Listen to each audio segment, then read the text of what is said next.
Hello everyone, welcome to knowledge of law. Guys, आज की video में हम आपको बताएंगे कि अगर आप यंगेस्ट एडवोकेट हो, ठीक है, आप एक अपने अभी अभी अपना प्रैक्टिस स्टार्ट किया है, तो भाई अगर आपके सामने ये वाली बात आ जाती है कि आपके जो आप किसी केस में इंगेज हो, ठीक है, आपके पास कोई मैटर है, तो उसमें सामने वाला वकील भी आप ही का है, आप ही का क्लासमेट जो आप ही की एज का है, ठीक है। उससे क्या होता है कि आपको ये डर माइंड में नहीं होता कि भाई इसकी नॉलेज भी मेरे जैसी ही होगी।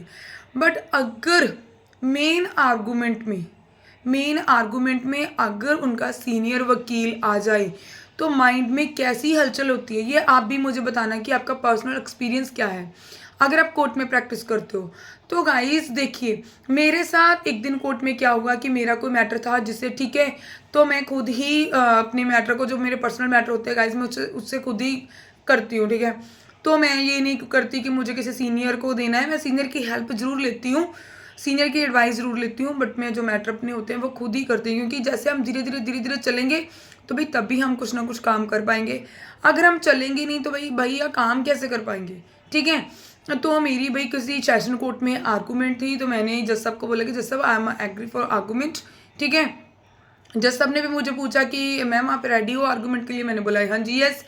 तो मैंने उन्हें ये भी बता दी कि जैसे अब दूसरी पार्टी जो है वो मे बी कॉम्प्रोमाइज़ करने के लिए बोल रही है, तो जैसे सब बोलते नो इशू, आप आर्गूमेंट करिए, बाद में देखते हैं। मैंने कहा ठीक है, क्योंकि वही दूसरी पार्टी क्या थी गाइस, हमें 2-4 डेट से ऐसे बोल रहे थे कि हम आर्गूमेंट कर लेते हैं। तो मुझे ये था कि चलो पार्टी इतनी देर से सफ़र कर रही है तो शायद मे बी आर्गूमेंट से पहले आज शायद पार्टी आ जाए तो मे बी कॉम्प्रोमाइज़ हो जाए तो स्टेटमेंट हो जाएगी।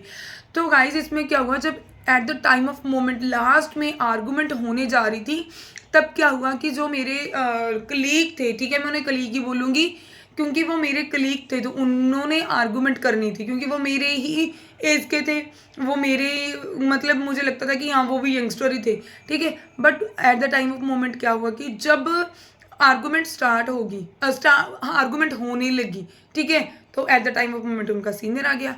अब वो इतने सीनियर थे ना, वो सर इतने सीनियर थे कि मैं देखकर 1 मिनट के लिए तो थोड़ा डर गई, भाई इनके पास तो सीनियर है, मैंने तो इंडिपेंडेंट प्रैक्टिस स्टार्ट की है, मैं सीनियर कहाँ से लेकर आऊँ।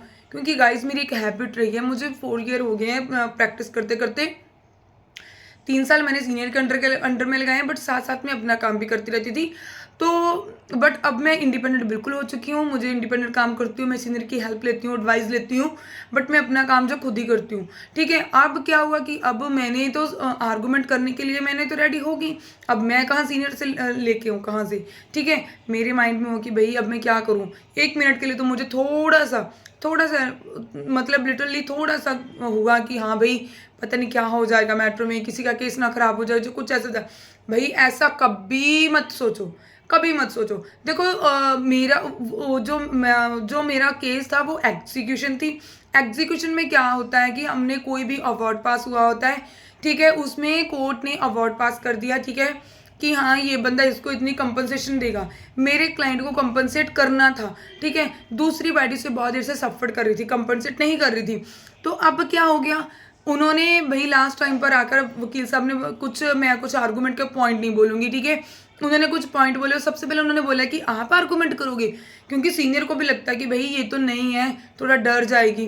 तो भाई मैं बोल रही हूँ कि सच में मैं 1 सेकंड के लिए, 2 मिनट के लिए डर गई थी। बट गाइज ऐसा नहीं करना है आपको। अगर आपने कोई केस पकड़ा है, आप आर्गूमेंट उस केस को कंटेस्ट कर रहे हो, देख रहे हो, ट्रायल को देख रहे हो, तो अगर आपको आर्गूमेंट भी करने पड़ रहे हैं तो आप करो। अगर सामने सीनियर भी आ गया तो नो इशू। उसमें देखो आपका जो है कॉन्फिडेंस जो लेवल है वो गाइस बिल्डअप हो रहा है। दिक्कत ही क्या है, कोई दिक्कत नहीं है, उसमें कोई भी टेंशन नहीं है। उसमें क्या है कि आप जैसे ही आपने, सबसे पहले सीनियर ने मुझे डाइस पर यही पूछा कि मैम आप आर्गूमेंट खुद करोगे, मैंने बोला यस सर। तो बोलते मैम आप कर लोगे। देखो सीनियर ने मुझे ये भी चीज़ पूछी, मैम आप कर लोगे। तो गाइज वहाँ पर आप ऐसे बिल्कुल भी लो फील मत करो या कुछ भी नहीं। मैंने बोला, मैंने कहा हाँ जी सर मैं नहीं करनी, मैं कर लूँगी। तो गाइज उन्होंने मुझे ये भी पूछा कि मैम आप फिर करो, क्या आर्गूमेंट करने बोलते करो। उनको ये लगा कि भाई नहीं है, मैं बोलूँगा तो ये कर देगी। मैं आपको पहले बता दूँ कि मैं जितने भी कोर्ट में हमारे सीनियर हैं, मैं सबकी बहुत हार्टली मतलब रिस्पेक्ट करती हूँ, बहुत रिस्पेक्ट करती हूँ, ऐसी बात नहीं है।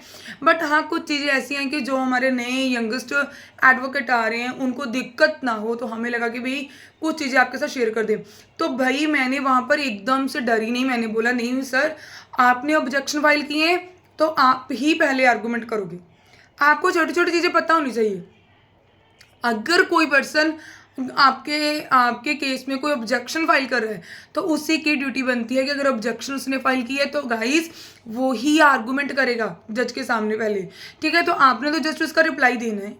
ऑब्जेक्शन तो उनको है, आपको तो है ही नहीं। आपके केस में आपके क्लाइंट को कोर्ट ने रिलीफ दे दिया। अब उसी रिलीफ को लेने के लिए, उसी कंपनसेशन को लेने के लिए हम लोगों ने एग्जीक्यूशन फाइल की। ठीक है, उस अवार्ड को लेने के लिए। ठीक है, जब एग्जीक्यूशन फाइल की तो एग्जीक्यूशन में उन्होंने बोला कि हाँ भाई हमें ऑब्जेक्शन है। तो भाई जिस पार्टी को ऑब्जेक्शन है वो ही पार्टी सबसे पहले आर्गूमेंट करेगी। तो मैंने तब भी एकदम से बोल दिया सर सॉरी सर, मैंने यही बोला कि सॉरी सर, पहले आपने ऑब्जेक्शन फाइल की है तो प्लीज़ आप ही मतलब आर्गूमेंट कर दीजिए। और मैंने बोला सर आपको पता है आप तो हमारे सीनियर हो। तो गाइस थोड़े प्यार से पोलाइटली आप बात को रखो जज के सामने भी। जजेस देखते हैं और आपको मतलब कॉपरेट भी करते हैं। ठीक, तो जज साहब ने उनकी आर्गूमेंट भी सुनी तो मैंने भी मेरी आर्गूमेंट भी सुनी। ठीक है, तब थोड़ी सी आर्गूमेंट करते करते मेरा थोड़ा सा उनसे थोड़ा सा बात करते करते साउंड मेरी आवाज़ थोड़ी सी ऊपर चली गई, बट जज साहब ने बात प्रॉपर सुनी। मैटर नहीं करता कि आप कैसे मतलब अब डर में बात करो या कैसे नहीं, डरो तो बिल्कुल ही मत। सीनियर नहीं है, नो इशू, सीनियर के बिना भी आप आर्गूमेंट कर सकते हो, बट आपको पता होना चाहिए कि दूसरे वकील ने कौन से पॉइंट में ऑब्जेक्शन रेज्ड किया है एंड उस ऑब्जेक्शन को आपने कैसे उसका आंसर देना है। ठीक है, आपको बस इतना पता होना चाहिए। डजंट मीन, देखो मैं तो आपको एक बात ये भी बोलूँगी, अगर आप करोगे नहीं तो आप सीखोगे नहीं। काम करोगे धीरे धीरे तो ही सीखोगे।